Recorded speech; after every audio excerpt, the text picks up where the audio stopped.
Danas radimo kratku vježbu u 3 dijela na njemačkom. Slušaj, razmisli i odgovaraj naglas. Video možeš pauzirati kad god želiš. Ako ti se ovaj video svidi, podijeli ga sa prijateljem i testiraj njegovo znanje. Vježba 1. Prevedi rečenicu na njemački. Ja dolazim iz Hrvatske.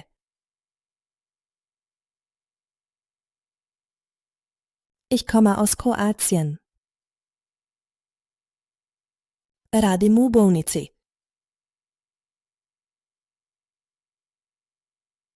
Ich arbeite im Krankenhaus. Imam jedno pitanje.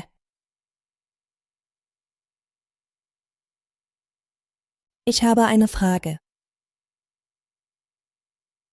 Ja sam u Njemačkoj.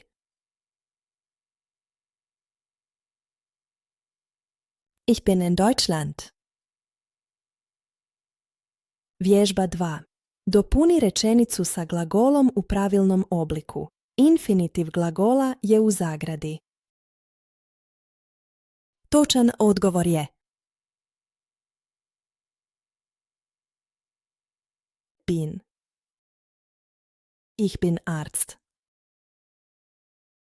Točan odgovor je: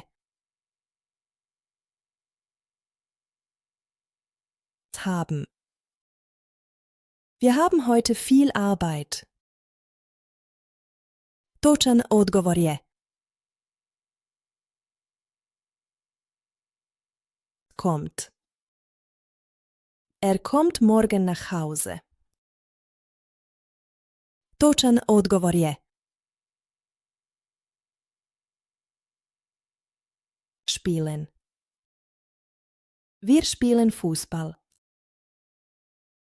Ako nešto u vježbi 2 nisi znao, pogledaj naše videe o konjugaciji glagola. Link je u opisu. Vježba 3. Pretvori izjavnu rečenicu u upitnu rečenicu. Du arbeitest heute.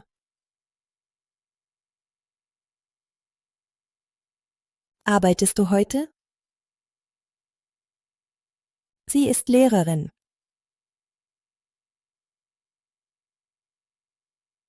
Ist sie Lehrerin? Ihr habt Zeit.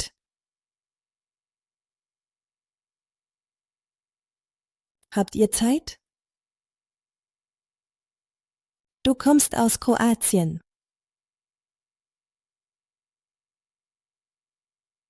Kommst du aus Kroatien?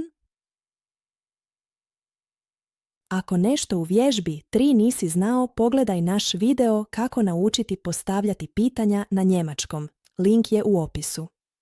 Sada za kraj podijeli ovaj video s prijateljem i testiraj njegovo znanje. Lajkaj video i aboniraj kanal da ne propustiš buduće videe za učenje njemačkog jezika.